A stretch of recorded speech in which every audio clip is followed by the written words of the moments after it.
உங்களுடைய சூழ்நிலை எந்த நிலையிலும் மாறலாம். சரியா? வாழ்க்கையில் யாரையும் தவறாக மதிப்பிடக்கூடாது. அவங்க என்ன இப்படி கஷ்டப்படுறாங்க, ஏளனமாக யாரையும் நம்ம நினைக்கக்கூடாது. நம்ம இன்றைக்கி வசதியாக இருக்கோம், நல்லா இருக்கோம், நம்மளுக்கு இன்றைக்கி ஒரு உடம்புல எந்த நோயும் இல்லை, வியாதியும் இல்லை அப்படின்னு நம்ம நினச்சி அடுத்தவங்களை பார்த்து நம்ம ஏளனம் சூழலும் பேசக்கூடாது. எந்த நிலையிலையும் நம்ம நிலைமை மாறலாம். சரியா? இன்றைக்கி நல்ல கை காலோட போயிட்டுருக்காங்க, டூ வீலரில் எத்தனையோ பேர் போகிறாங்க. நினச்சி பார்க்காத ஆக்சிடென்ட் நடக்குது.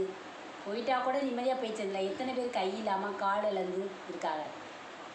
அவங்க அடுத்தவங்களை பேசியிருப்பாங்க, ஆனால் அவங்களை நினச்சிப்பாங்க அடுத்த நொடி இந்த பூமியில் நம்மளுக்கு உயிர் நிரந்தரமாக நினைக்கணும், யாராக இருந்தாலும். சரியா? அடுத்த நொடி. ஏன்னா ஒருத்தர் மனுஷனுடைய சக்தி, அந்த உள்ளத்தில் நினைக்கிற சக்தி அவ்வளோ உண்மையானது. அதனால் நாளைக்கு என்ன நடக்கும்னு நமக்கே தெரியாது. நாளைக்கு இந்த கலியுகத்தில் நம்ம உயிரோடு இருப்போமா என்னன்னு ஒவ்வொரு நொடியும் நம்ம யோசிக்கணும்.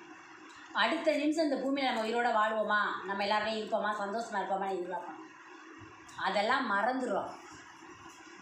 மறந்துட்டு நம்ம அடுத்தவளை ஈஸியாக பேசுகிறோம். அந்த மாதிரி பேசக்கூடாது. நம்ம யோசித்து பார்க்கணும். நாளைக்கு இந்த பூமியில் நம்ம நாளைக்கு முடிஞ்சால் உயிரோடு இருக்கணும் அப்படின்னா கடவுள்கிட்ட முறையிடணும். தெய்வத்தை மட்டுமே நம்பணும். இன்னைக்கு தூங்குறப்ப கடவுளே காலையில் நாங்கள் இந்த பூமியில் எழுந்திரிச்சு எல்லாரோடையும் சந்தோஷமாகவும் நிம்மதியாகவும் இந்த பூமியில் நாங்கள் வாழணும் அப்படின்னு கும்பிடணும். அதை விட்டுவிட்டு அடுத்தவளை குறை சொல்கிறது, அவங்க இப்படி பண்ணிட்டாங்க, அவங்க இப்படி பண்ணுறாங்க, அப்படி பேசுகிறாங்க அப்படின்றத ஒரு காலமும் பேசக்கூடாது. சரியா? நாம் என்ன என்ன நம்ம நினைக்கிறோமோ அது அப்படியே நடக்கிறது இல்லை. அப்படியே நடக்குதா? கடவுள் அவனுடைய பிள்ளையை இன்றைக்கி நம்ம பிள்ளைக்கு என்ன செய்யணுமோ அது கடவுள் செஞ்சுட்ருப்பாங்க. எந்த கஷ்டமோ நஷ்டமோ ஆனாலும் தெய்வத்திட்ட முறையிடுங்க. நம்ம கையில் ஆயுதத்தை எடுத்துக்கிட்டு நம்ம யார்ட்டையும் போராடவோ சண்டை போடவோ கோவப்படவோ செய்யக்கூடாது.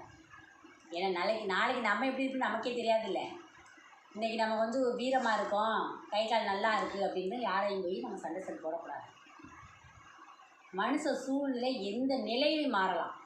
அதை யார் ஒரு மனுஷன் யோசித்து வாழ்கிறோமோ அவளுக்கு எந்த பிரச்சனையும் இல்லை. அடுத்தவளை பற்றியும் யோசிக்காதீங்க. நான் எப்படி சரியா? அவங்க இவங்க என்ன இப்படி பண்ணுறாங்க, அவங்க என்ன சொல்கிறாங்க, இதெல்லாம் காது கொடுத்தே கேட்காதீங்க. நம்மளுக்கு என்ன வழியோ அந்த வழியில் போங்க. நம்ம சமைச்சோமா, சாப்பிட்டோமா, இன்றைக்கி நம்ம குடும்பத்தில் சந்தோஷமாக இருந்தோமா, அதை மட்டும் யோசிங்க.